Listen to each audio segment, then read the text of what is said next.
Certains en rêvaient et ils ont osé le faire, un manga dans lequel Yamcha gagne ses combats, dans lequel il fait de l'ombre à Goku, bref, un manga dans lequel Yamcha est le roi, vient tout juste de sortir, c'est on ne peut plus officiel et on en parle dans 4 secondes. Le Shonen Jump Plus Digital a sorti le 11 décembre dernier une toute nouvelle série dans laquelle ils ont imaginé de nouveau tout l'univers de Dragon Ball, mais cette fois-ci en mettant Yamcha comme personnage principal. Cette série s'appelle Dragon Ball Gaiden, se retrouver réincarné en Yamcha. Et il s'agit à la base d'une fanfiction réalisée par Garo Lee qui, de par son travail exceptionnel et quasiment identique à celui de l'œuvre originale d'Akira Toriyama, a réussi à convaincre la Shueisha d'en faire une partie officielle de l'œuvre générale de Dragon Ball.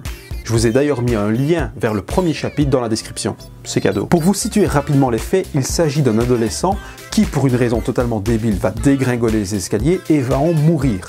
Sauf qu'à son réveil, il se retrouve propulsé dans l'univers de Dragon Ball et plus particulièrement dans le corps de Yamcha. Avec la particularité qu'il a connaissance de tout l'univers de Dragon Ball. Et ça, on le sait parce que juste avant de mourir, il était en train de lire un manga dans lequel on voyait Goku en Super Saiyajin. Donc, on sait qu'il a toute la connaissance de l'univers de Dragon Ball jusqu'au moment où, au minimum, Goku se transforme en Super Saiyajin. Et donc, en possession de toute cette expérience et de toute cette connaissance de l'univers de Dragon Ball, il va faire tout son possible pour rendre Yamcha le plus fort possible. Alors comment est-ce qu'il compte s'y prendre? C'est très simple. Premièrement, il va s'entraîner d'arrache-pied pour rester sans arrêt compétitif.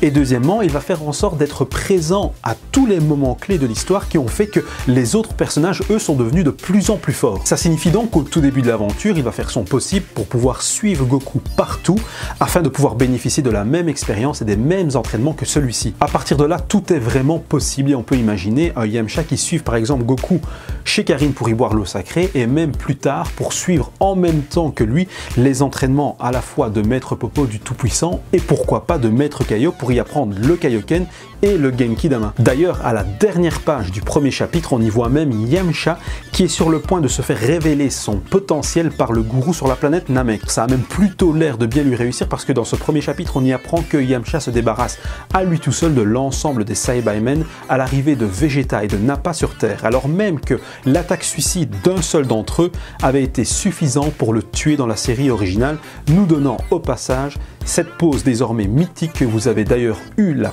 possibilité de voir dans le dernier épisode filler de Dragon Ball Super. En ce qui me concerne, je vais prendre ça plutôt à la légère et pour ce que c'est uniquement, c'est-à-dire une série humoristique qui tourne autour d'un univers que j'adore. Ça me fait d'ailleurs un petit peu penser à ce qu'ils avaient fait avec Naruto et leur manga humoristique qui tournait autour de Rock Lee et Gai Sensei pour ceux qui l'avaient déjà vu. Dans tous les cas, n'hésitez pas à dire ce que vous pensez de cette série et si vous comptez la suivre en bas dans les commentaires. Sur ce, c'était JNV et je vous dis à la prochaine.